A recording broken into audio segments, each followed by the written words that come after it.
अंतरिक्ष की दुनिया के विशेषज्ञों ने एक दो नहीं पूरे 138 एस्टेरॉयड खोज निकाले हैं। ये सभी एक ही बेल्ट में मिले। ये धरती के लिए खतरा बन सकते हैं। एस्टेरॉयड को शुद्ध ग्रह कहते हैं। ये चट्टान, बर्फ या आयरन या फिर इन तीनों से मिलकर बन सकते हैं।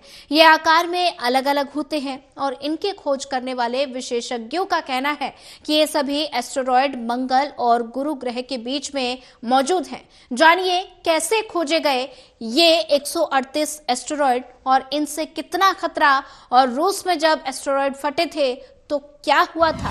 मैसाचुसेट्स इंस्टीट्यूट ऑफ टेक्नोलॉजी के खगोलविदों ने नासा के जेम्स वेब स्पेस टेलीस्कोप के डाटा की मदद से नए एस्टेरॉयड की खोज की है। टेलीस्कोप की तकनीक में हुए बदलाव के बाद इसकी खोज आसान हो पाई और इससे पहले तक केवल कम से कम 1 किलोमीटर के आकार वाले शुद्ध ग्रहों को खोज ही पाती थी। लेकिन टेलीस्कोप में हुए नए तकनीकी बदलाव के बाद अब छोटे शुद्ध ग्रह भी खोजे जा सकते हैं। यही वजह है कि नए शुद्ध ग्रहों की खोज आसान हो पाई है और नए शुद्ध ग्रहों की चौड़ाई करीब 10 मीटर बताई गई है। नेचर जर्नल में पब्लिश रिसर्च में इनके आकार, शुद्ध ग्रह के बारे में कई बातें बताई गई हैं। विशेषज्ञों का कहना है कि सिर्फ बड़े आकार वाले शुद्ध ग्रह ही नहीं, छोटे एस्टेरॉयड भी धरती के लिए खतरा पैदा कर सकते हैं।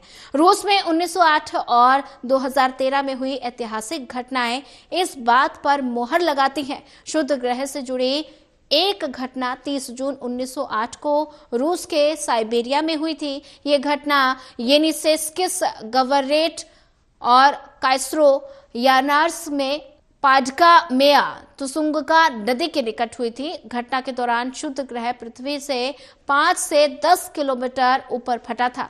इस घटना के कारण 185 हिरोशिमा के बमों के बराबर ऊर्जा निकली थी। इस घटना के कारण 8 करोड़ पेड़ गिर गए थे और 2150 वर्ग किलोमीटर दायरे में मौजूद पेड़ जड़ समेत उखड़ गए थे। जंगल का क्षेत्र होने के कारण इस घटना में किसी की मौत नहीं दर्ज की गई थी, लेकिन इस घटना के बाद जंगल समतल जमीन में बदल गए थे। दूसरी घटना 2013 में हुई थी, जब रूस के चेल्याबिंस्क नाम का उल्कापिंड फटा था। करीब 60 फीट चौड़े चेल्याबिंस्क के पृथ्वी के वायुमंडल को 5 लाख टन TNT के बराबर एनर्जी रिलीज करने के झटका दिया गया था। इससे दुनिया भर में 2 बार शॉक वेव पहुंची थी और 1600 से अधिक लोग घायल हुए थे। खतरा क्यों? इसकी वजह रूस में हुई घटना है।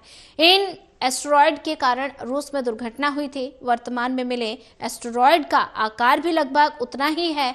यही वजह है कि इन्हें धरती के लिए नया खतरा कहा जा रहा है।